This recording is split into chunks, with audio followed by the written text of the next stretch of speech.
director. Muchas gracias a la organización por contar con nosotros, con nuestra empresa. Vamos a ir directamente antes de materia porque se nos ha ido el tiempo. Es un lujo de verdad tener hoy aquí a dos representantes de compañías y a un broker punteros en España y en el mundo en temas de ciberseguros.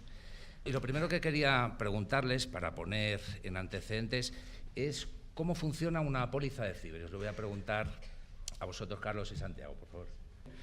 Lo primero que nos gustaría, o pues personalmente me gustaría deciros, es que una póliza de seguro no es una solución, es una ayuda.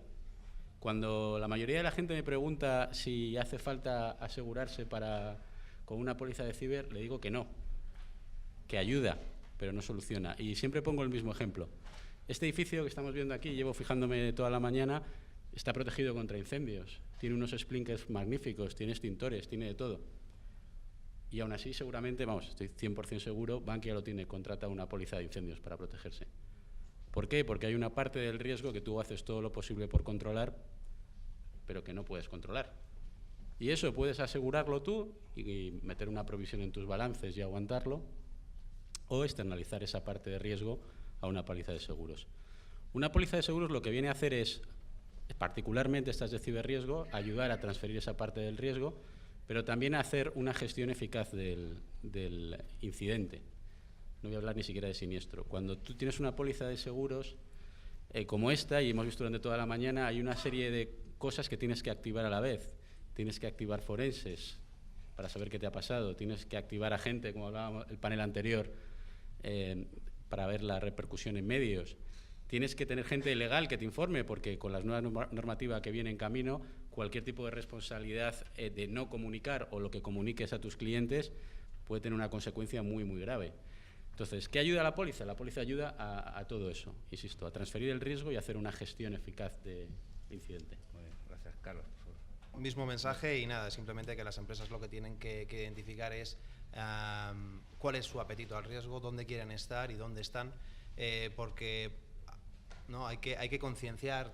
Realizamos, ¿no?, desde el mundo de seguros una labor muy importante de concienciación, porque las empresas no lo saben, pero se están autoasegurando, ¿no?, porque es un riesgo que no está cubierto por las pólizas tradicionales de responsabilidad civil o de daños y por tanto pues es necesario explicar que hay una serie de riesgos no cubiertos que a través de esta póliza de seguros pueden mitigar y pueden transferir el riesgo financiero que ocasione una fuga de datos, una pérdida de los sistemas con una caída, ¿no?, con una pérdida de beneficio.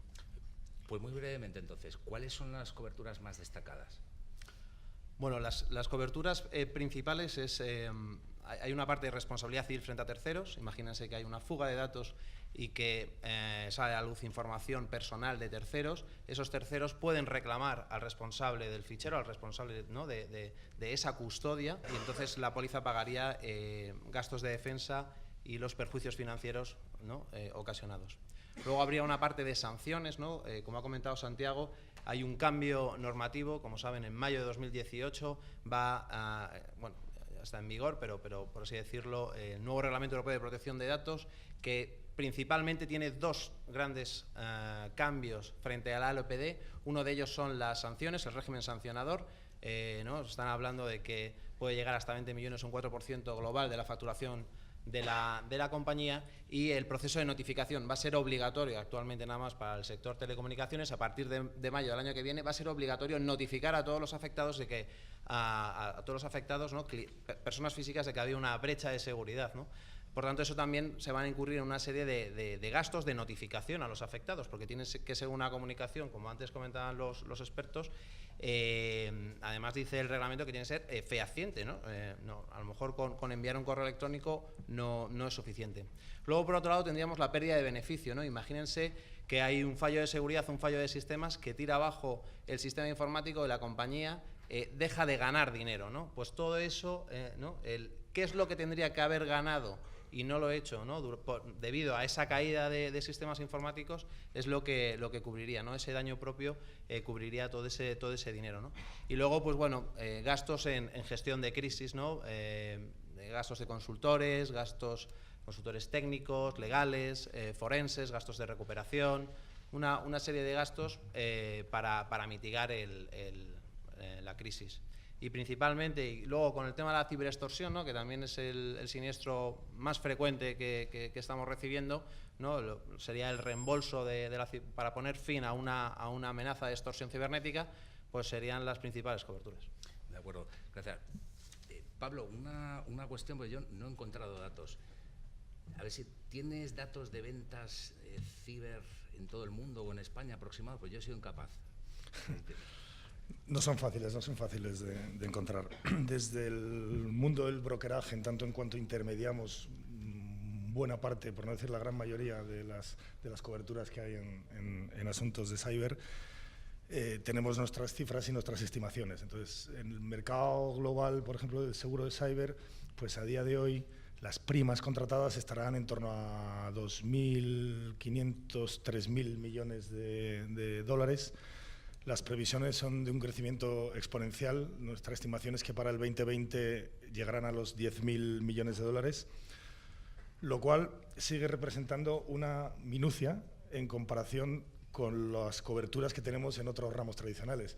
Hablaba Santiago del seguro de incendios que probablemente tenga este edificio. Pues fijaros que el último estudio que hicimos desde AON con el Instituto Ponemon revela que los altos directivos de las compañías a nivel internacional reconocen que sus activos de información tienen un 71% de peso en cuanto a todo lo que es su activo total, tangible e intangible.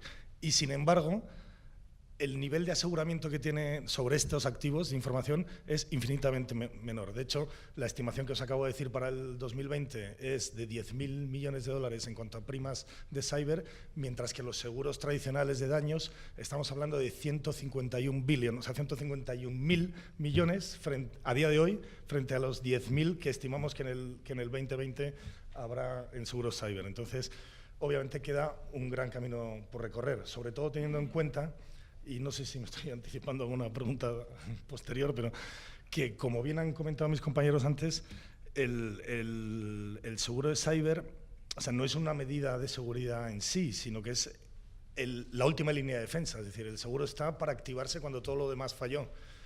Lo que pasa es que, en términos de probabilidad y de impacto, estamos viendo que es bastante más factible y más probable que se active una póliza cyber que no de los otros ramos, ¿no? Vamos a continuar contigo, ya que eres un representante de un grandísimo broker. Venga. ¿Se podría decir de verdad que un seguro cyber es la prevención, la auténtica clave? No, el seguro no previene nunca. O sea, para los mecanismos de prevención son otros. O sea, las medidas de seguridad que han de implantar cualquier organización privada, pública, grande, pequeña, mediana, me da igual, son otras, que se han comentado aquí a lo largo de esta mañana algunas, y otras, hay otros foros específicos. Como digo, el seguro está para mitigar la pérdida en las coberturas que comentaron mis compañeros, pues tanto daños propios, reclamaciones de terceros, pérdida de beneficio. Entonces, cuando el siniestro se llega a producir. Entonces, no es un mecanismo de prevención.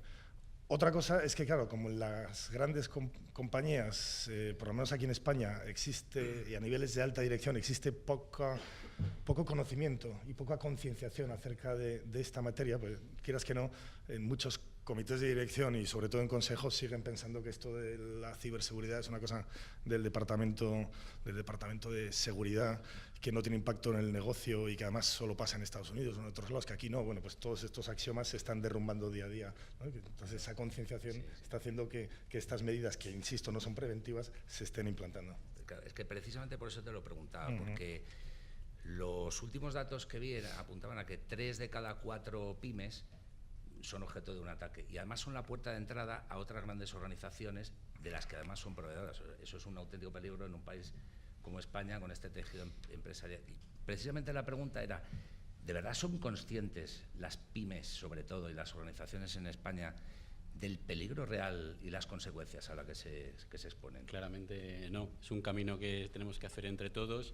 Hay muchas iniciativas públicas y privadas que se están haciendo para intentar concienciar, pero estamos muy lejos de llegar a una concienciación, y por desgracia muchas veces la concienciación llega, como en otras cosas, en otro tipo de ramos, o cuando la gente tiene un siniestro muy gordo y le obliga a tener un disgusto grande, o cuando tiene una sanción como la que puede llegar en un futuro. Hay entidades públicas como INCIBE, privadas como CEPREVEN, la patronal de las aseguradoras, que están intentando ayudar a las empresas a que conozcan su riesgo, porque, insisto, es muy difícil venderle a alguien una póliza de seguros que no es consciente de que tiene primero un riesgo que transferir. Entonces, como hablaba Pablo antes, nosotros podemos ayudar porque tenemos mucha experiencia en la prevención y la mitigación, pero es un trabajo que el cliente tiene que conocer primero y saber hacer, y a día de hoy queda muchísimo por hacer en ese sentido.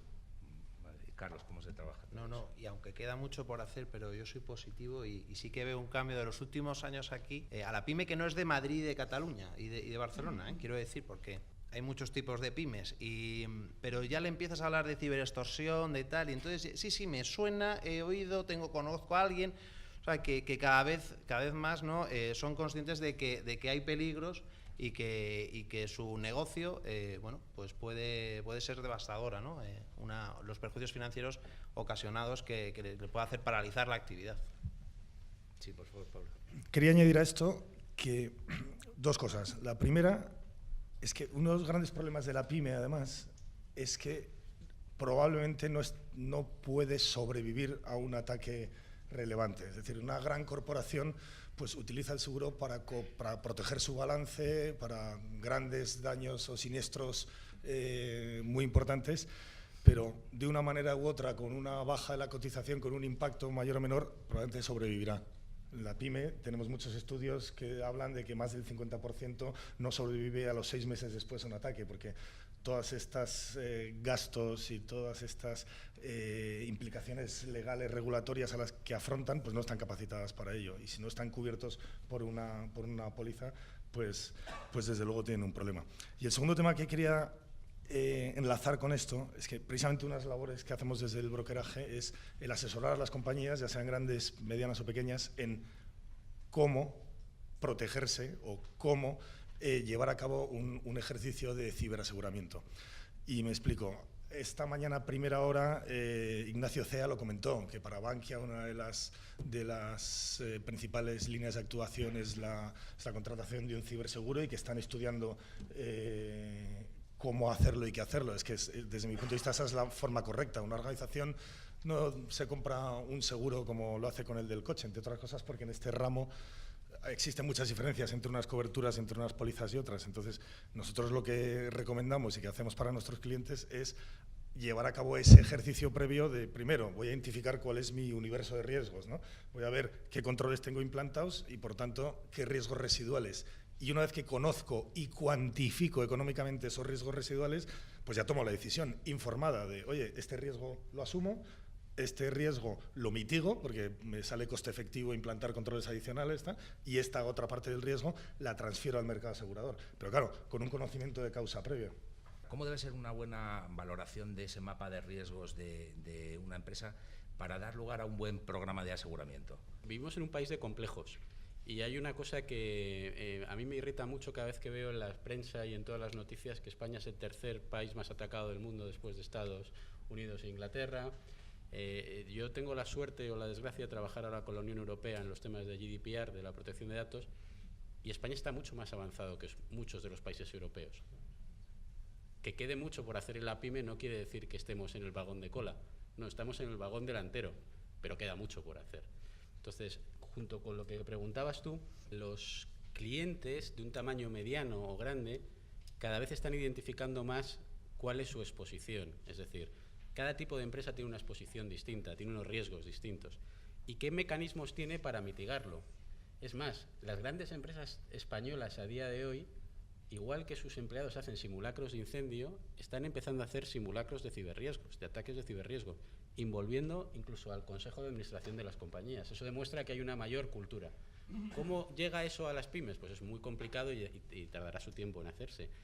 Pero lo importante para una empresa es primero conocer a qué me estoy enfrentando. Y eso estos señores, los corredores, y en concreto los amigos de AON, son expertos en eso, en ayudar también a los clientes a identificar cuál es su mapa de riesgos. Y a partir de ahí identificar, vale, yo tengo estos riesgos, cuál es mi exposición, qué cosas hago para mitigarlos, y aun haciéndolo todo, volvemos al ejemplo de antes, aun teniendo todas las medidas de protección que tengo en este edificio, el edificio puede salir ardiendo. Si sale ardiendo, ¿qué pasa? Y ahí es donde tomo la decisión de, pues lo autoseguro o lo transfiero a una póliza de seguros. Estamos hablando todo el rato de las pólizas cyber, pero ojo, que todo el IT risk o todo el cyber risk no se transfiere a una póliza de cyber. Y me explico, en el mercado existen, y de hecho la mayoría de las empresas disponen de ellas, coberturas de otro tipo de pólizas. Estamos hablando de las pólizas de crime, en español de fraude. Son pólizas que cubren específicamente comportamientos desleales o temas de ingeniería social, por ejemplo, que no suelen estar cubiertos por la póliza de cyber.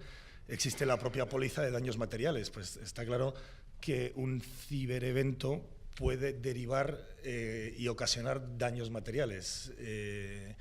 Estos daños materiales normalmente están cubiertos por esa póliza, no por la de cyber. Entonces, claro, cuando hablamos del mapa de riesgos, lo importante es realizar un ejercicio ordenado para ver que no tenemos riesgos cubiertos doblemente, que también pasa mucho, y que no tenemos alguno de ellos sin cubrir. Entonces, por eso esa labor importante de mezclar la de la póliza de cyber, pero con la de fraude, con la de daños materiales y con la de D&O, de directivos, con todas las otras coberturas que hay a disposición de las compañías. ¿Cómo se actúa ocurrido una vez el siniestro y se comunica? La comunicación creo que es de lo más importante. Bueno, la comunicación a la aseguradora depende. Nosotros distinguimos entre un incidente de seguridad y algo que derive en responsabilidades o en sanciones, porque el timing es diferente. Cuando un incidente de seguridad, si ocurre un sábado por la noche, nosotros lo que tenemos que prestar es un servicio. Nosotros no podemos hacer trámites burocráticos con el cliente de abro expediente ni nada de esto. Entonces hay que dar el servicio y es nuestro objetivo principal, parar el golpe. Y ya luego el lunes la aseguradora, por así decirlo, pues, y el corredor tendremos constancia de qué es lo que ha pasado y las actuaciones, ¿no?, que se han llevado a cabo. Si es un procedimiento, ¿no?, de inspección, regulatorio, de sanciones, pues sí que ya va por el canal habitual del cliente, pues comunica al corredor y el corredor a la aseguradora. Entiendo que en las grandes compañías, en las grandes empresas, será más relativo, pero el famoso cuestionario, el momento de cuestionario en que una empresa os tiene que entregar información, ¿sigue siendo muy complicado, muy sensible? Cada vez menos, porque hemos ido evolucionando en esto también las compañías y entendiendo un poco más cómo funcionan, y las compañías medianas o grandes en muchos casos no pedimos cuestionario. Lo que hacemos es sentarnos con los expertos de informática de los departamentos de las empresas y eso es lo que nos sirve para entendernos, porque además corríamos un riesgo que es que el que nos solía rellenar los cuestionarios no era un experto en la materia y ni estaba cómodo poniendo muchas cosas, ni generalmente era 100% acertado. Cuando hablas de ciberresiliencia o defensa de seguridad ciber y tal, hay mucha gente involucrada dentro de una empresa mediana o grande y lo vemos cada vez que nos sentamos con ellos. Hemos estado en muchas reuniones y viene gente de muchísimos departamentos, porque volvemos a lo mismo, entra desde marketing a legal, al propio departamento de IT, un montón de gente de compliance y todos tienen que dar su opinión. Cada vez es menos ese un punto de fricción. No puedo estar más de acuerdo. Yo todavía percibo, al menos en España, que hay dos clases de empresas. La que quiere tener la póliza para responder a un checklist de su matriz internacional, de su departamento de auditoría interna, de compliance, de quien sea, y en el fondo le da un poco igual la cobertura porque a lo mejor tampoco la entiende mucho. Dice, el caso es tenerla para tenerla. Y la que realmente utiliza esto como una herramienta de mitigación de riesgos. Entonces, en este segundo escenario, las compañías cada vez más están haciendo esta labor previa que decía yo antes de entender su universo de riesgos, de cuantificarlo, digamos, de confeccionar un poco a medida esa cobertura.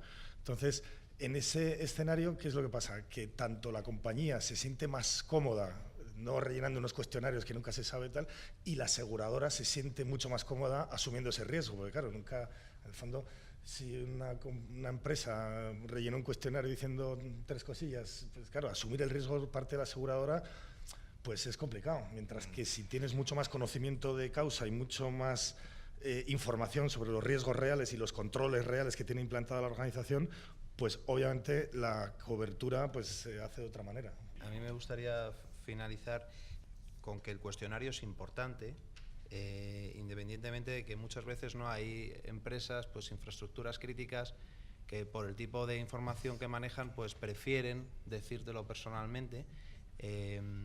Luego hay otro aspecto, ¿no? Que bueno, el cuestionario, claro, al final es un papel con una serie de cosas, ¿no? Y muchas veces hay grises, ¿no? No es un sí o un no. Tienes no sé qué, no es un sí ni un no.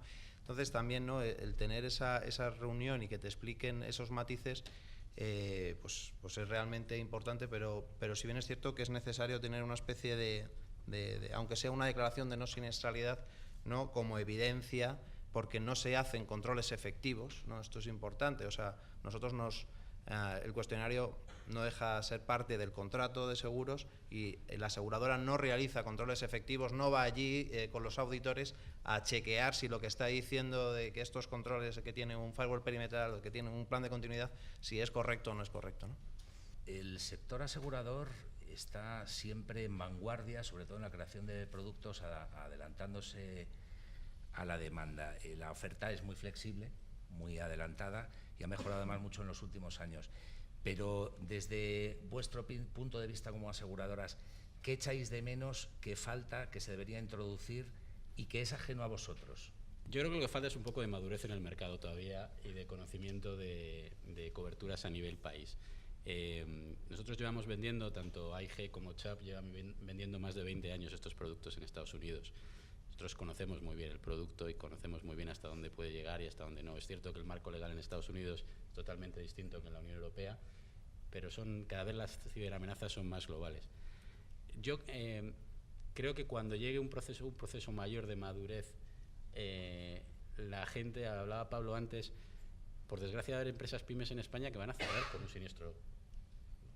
Ahora mismo la mayoría de las pymes en España, ninguno se plantea ejercer su actividad industrial sin tener un seguro de daños o un seguro de RC.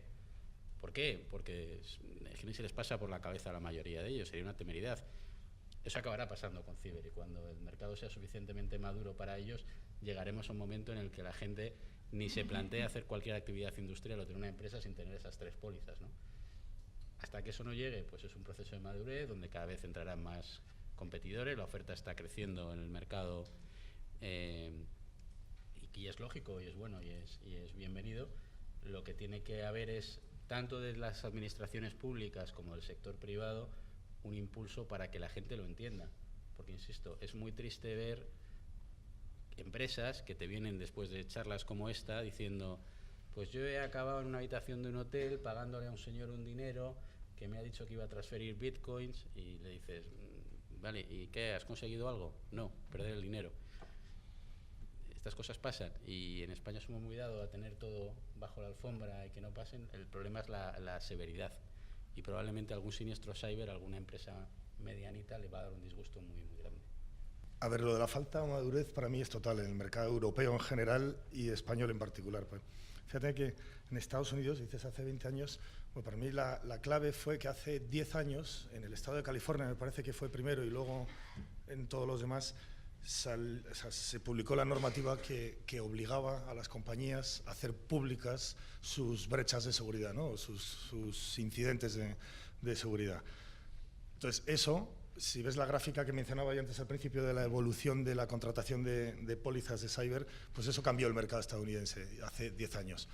De mi punto de vista, y se ha mencionado antes por parte de Carlos, creo, el GDPR aquí en Europa va a ser un acicate también para esto, porque tanto por las sanciones, obviamente, que pueden ser cubiertas por la póliza, como por la obligatoriedad de reportar esos incidentes a las 72 horas, va a hacer que las empresas cada vez más reporten esos incidentes, que no sigan actuando a la española, levantando la alfombra y guardando. A mí me pasa muchas veces ir a clientes, no, si nosotros no tenemos ningún incidente, no tenemos ningún tal. Luego ya cuando firmas el non-disclosure agreement y empiezas a trabajar, ya descubres que en verdad sí que había muchas cosas. Y es verdad que hay una cierta tendencia a no ocultarlo, y esto es quizás paneuropea la tendencia, ¿no? Pero con el GDPR esto va a cambiar.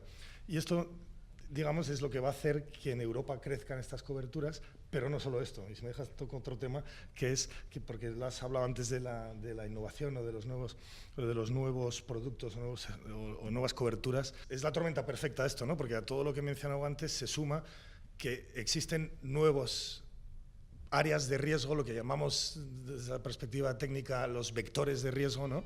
Que tanto por probabilidad como por impacto representan un mayor nivel de riesgo en la organización. Me refiero a los dispositivos conectados, a la movilidad, en fin, todas las nuevas tecnologías que al final lo que están haciendo es incrementar el perfil de ciberriesgo de las compañías, y eso es echar más leña en el fuego de la necesidad de la cobertura de cyber. Por añadir que la póliza de hace 5 años a la que actualmente existe en el mercado no tiene nada que ver, ¿no? Es una póliza mucho más completa, metiendo muchos servicios, ¿no? de consultores preventivos, tanto preventivos como de respuesta, ¿no? Oye, ¿qué pasa si ocurre el sábado a las 3 de la mañana? También te voy a dar respuesta.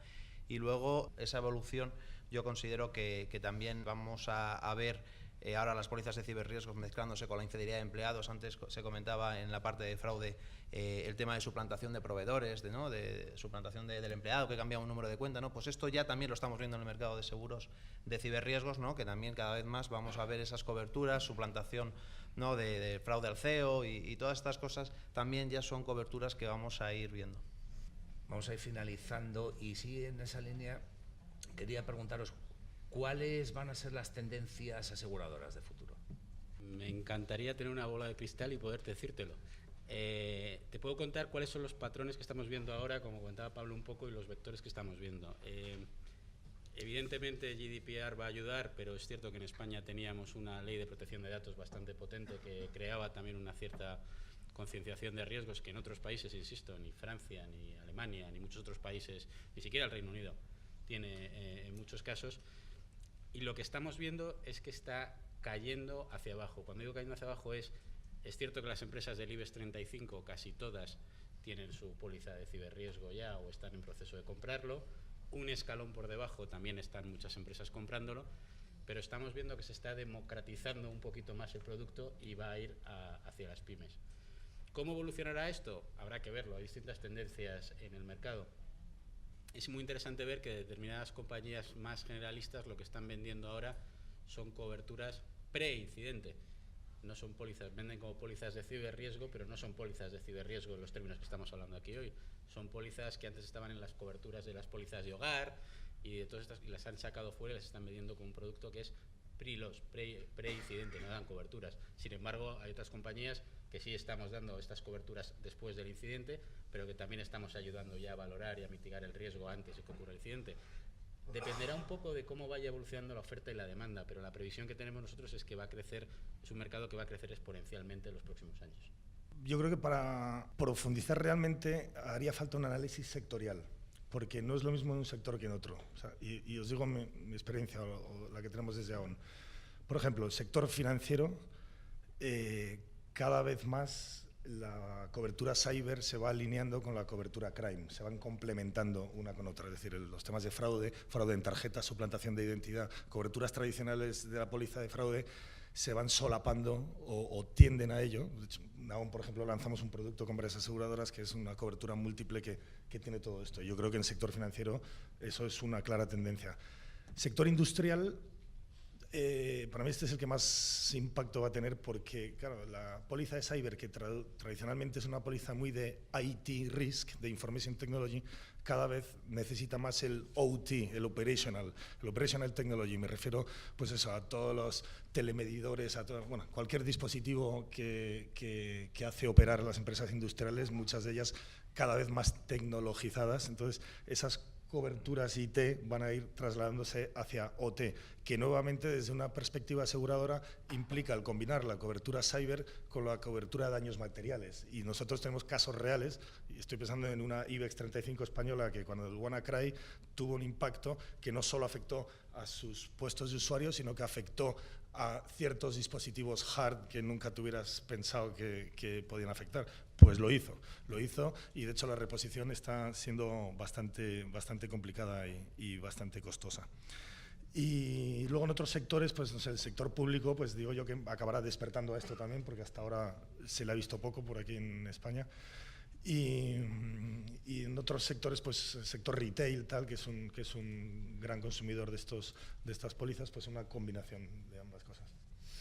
Yo, por completar, también diría a las personas físicas, ¿no? Yo creo que en un futuro cada uno de nosotros vamos a tener un seguro, porque al final tenemos que gestionar todos los dispositivos de nuestra casa, los de nuestros hijos, si eres autónomo, si no.